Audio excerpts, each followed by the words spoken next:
We are meeting another member of our team here at WBIR Channel 10 today. Her name is Alyssa Stoney, and you may not recognize her face because she is behind the scenes. She is our Dayside executive producer. She is one of the big cheese managers here at Channel 10, also one of my good friends. So it's really cool to be here, getting to talk more about you and getting to learn more about you. So let's go ahead and start off with just an intro. Tell us about who is Alyssa. Yes. Well, like Katie said, my name is Alyssa Stoney. I am our Dayside executive producer here. I have been at WBIR for 4 years come this June, which is crazy to think about. I am born and raised a SoCal girl. I am from San Diego, born and raised. I went to Arizona State, the Walter Cronkite School, where I got my degree in journalism. And then I came to Knoxville right after that. So I came as part of TEGNA's Producer in Residence program, which is a program for new grads to kind of get the 101 on producing and what it's all about. So I came in here, did that, produced the weekend show with Katie, which is how we got so close. And then 6 months after that, I was promoted to our 6 p.m. producer. And I produced 6 p.m. for about a year and a half to when I got promoted to EP in October 2024. So it's been about a year and a half now that I've been in the management role. I absolutely love it. Absolutely love Knoxville, East Tennessee, WBIR, and all of that. Yeah, so you are from California, went to school in Arizona. So how in the world did you land here in East Tennessee? You know, I had always told myself I love San Diego, loved growing up next to the beach, but I was ready for a change, which is why I went to school in Arizona. It was like far enough away from home, but like also a quick 30-minute flight, 6-hour drive, so I could get home as quickly if I needed to. But I was ready for a change. I was ready to try something new, live somewhere else. And so I had been to Nashville once, but I was had told myself like, oh, maybe Tennessee. Like, I didn't want to go full East Coast. I also am spoiled with the weather in San Diego. So it was like, I can't go live in the cities or places where it's going to snow 9 months out of the year. And so as part of TEGNA's Producer in Residence program, they kind of give you a list of like, here's all the stations that are looking for a PIR still. Knoxville was on that list. I actually had a friend who I went to school with that was working here. And so I recognized the name and I was like, okay, well, she loves it there. She's from California. Maybe it'd be great. So I listed it as my number one choice, listed a couple other TEGNA stations underneath that, and I ended up here. And we're so glad you did. By the way, Alyssa fits so well into the Southern culture here in Tennessee. I fully embraced it. Yeah, you would never guess that she was from California until she tells you, and you're like, what? Yeah. But she's got her orange. She is a Vols fan, so we did a good job of integrating her in. So, all right, now that we know why you chose East Tennessee, let's reverse back a little bit. Why journalism? It seems like you had a really clear picture in your mind from sort of an early time of what you wanted to do. Yeah, I mean, ever since I was in high school, I knew that I wanted to go into journalism. When I was younger, I always thought I wanted to be a teacher. I just loved helping other people. Thought I wanted to be a teacher, and then I kind of realized, I don't know about teaching. And so actually in middle school, I took a broadcast or a journalism class, and we would produce a weekly newscast. And I was like, oh, this is kind of fun. I mean, I had grown up watching local news. A lot of the, anchors and talent at the local news stations in San Diego lived in my community, so I knew who they were, kind of all that. So then got into high school, and I was pretty certain I'm going to school for journalism. Like, I don't know where or what that's going to be, but I'm going to go to school for journalism. So throughout high school, took journalism classes, and then when it came time to apply for college, I was like, I want to find a school that has a strong journalism program. So Arizona State has one of the best, and so it kind of all fell into place. And I think the reason why I love journalism, especially local news, is, like I said, I love helping people, and I really do think that we make a difference in people's lives, and we do help people. And so I feel like I'm able to touch so many different people through my work. I'm also someone who can't do the same thing every single day. And so although it's I technically work a desk job because I'm not out in the field, it's something different every day. Every day is different. And so, originally I thought I wanted to be a reporter and anchor, but when I was in college, I did a lot more behind the scenes stuff and producing, and I fell in love with that. I love being a leader and doing that. And so producing kind of just fell into my lap. And then I knew I wanted to go into management. Didn't know it would happen so quickly. But yeah.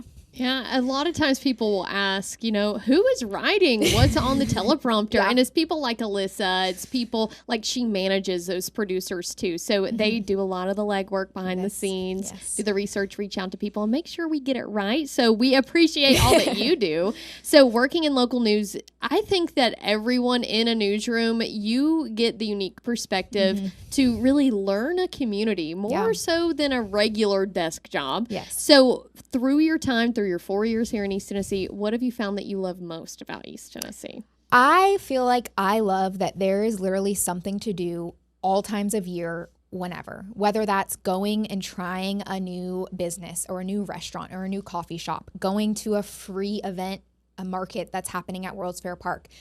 If you love sports, like I grew up in a family that my parents went to San Diego State, and I grew up going to the Aztec games every single weekend. And so I knew that I loved that, and I had no idea about SEC football until I moved here, and I love it, which is why I've just adopted the orange. I'm like, I don't have any ties to SEC. They don't play Arizona State. If they do, I will root for my Devils. But, so I just love that East Tennessee, there's so much to do at all times. I also believe that Southern hospitality is real. I love that it feels like just a slower pace of life here. I don't know how to explain it unless you've lived in both California, even Arizona, and somewhere like here. It just feels slower.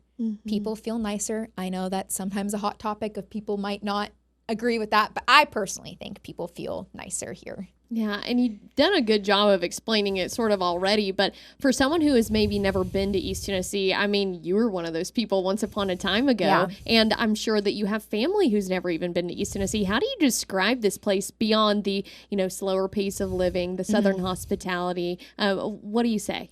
Yeah, I mean, I think about how it was described to me by my friend who worked here, and she was like, truly, there is something for everyone. Whether you love the outdoors and hiking, the Great Smoky Mountains are right here. Even here in Knoxville, all the greenways. I know I personally love the greenways, going running and walking on them.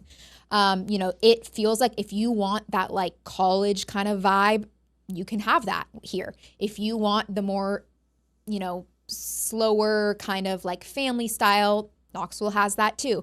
And so I really just feel like there is something for everyone. And that's how I describe it to people who are looking to move here. I'm like, no matter what you like or what you want to do, music, sports, restaurants, hiking, whatever it is, you're going to find something here that's going to fit to that. Yeah, I agree. I agree with everything you said. As someone who grew up here, I give that the stamp of approval. So tell us, in your time in journalism, which we know that you got involved at an early age and now you're doing it professionally, is there a story in particular that sticks with you that you have helped cover or that you've been a part of that has really impacted you personally? Definitely. I mean, I think we touch so many different stories, and there's stories that are really hard to cover, but we kind of have to remind ourselves we are doing this because it's our job.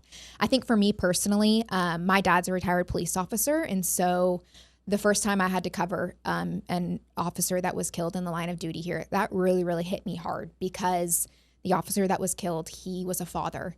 And I remember we were covering the funeral, and I remember seeing that officer's young son, and in my head, I saw my brother, and it just hit me that I feel so grateful that my dad was safe through it all. But also my dad would talk to me about how media would cover, and he was also the one that he was always doing the interviews, and he talked to me about the importance and how important it was for the media to cover these type of things and give it the respect that we did. And so I think covering that kind of first story, although it hit really, really close to home, I felt really, really proud of the work that we did and how we were able to honor that officer. And then, we had a couple more after that, and how we continued to be able to honor that officer. Definitely. Those are the things that stick with you that also help influence that future coverage and things like that too. So we know that you love your job as an executive producer working in journalism in general, but if we could wave a magic wand and say, journalism didn't exist or you weren't in this career field, what else would you be doing?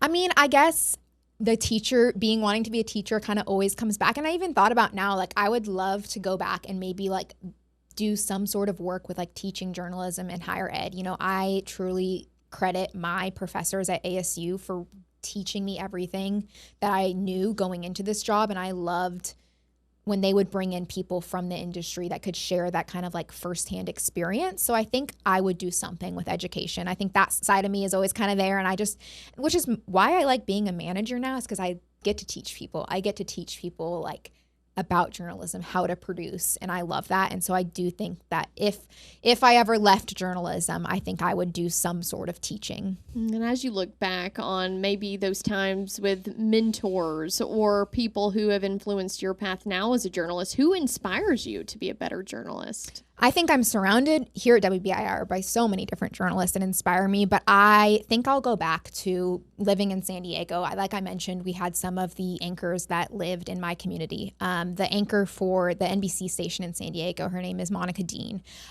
She lived in my community, went to my church, and so kind of always saw her, and it's oh my gosh, she's a celebrity, which like now I know like they're just real people.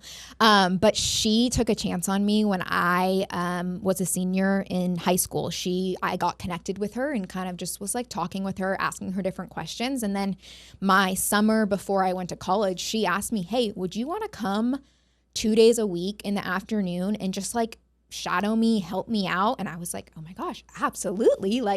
And so I went with her. She was working on special projects. And she had a series that was like telling the good news and telling the good stories. And I loved that. And that really inspired me.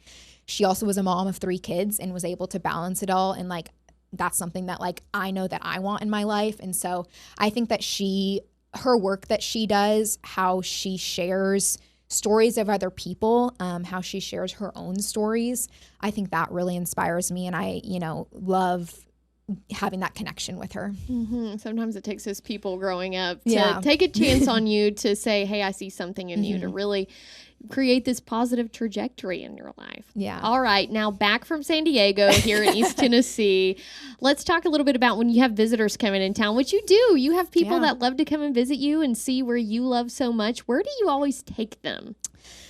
Oh gosh. Well, if they come during the fall, I am like, let's go, whether we're going to a football game or just going to a tailgate or literally just being on campus, like definitely need to experience that. Like I said, my family and my friends all very into football, college sports. And so like when they come here and they see SEC, they're like, oh my gosh, a whole different world. So I love taking them there. I think fun of other spots. I love going to Zool, getting a PB&J. I love just going to Market Square. So many different restaurants there. I think I've tried so many of them. Love all of them. Love getting to take people to that. It's a different feel than like downtown San Diego. It feels so much smaller and more kind of like a community than like downtown San Diego does. And so I think there's just a couple spots here and there they love taking them to, but I love just showing them like, hey, this is what I do on like a Thursday after work, or like, this is what I do on my weekends. And kind of getting to show them like what my life is like here. Yeah. And there is no shortage of things to do, no, as we exactly. know in East Tennessee, as we've talked about. All right. This last question is a wild card question. Okay, here we go. You have not heard this question. Brittany and I were brainstorming what we should ask you earlier today. So I think we landed on a good one though. So for people listening to this, they may not know, but you are a Swiftie.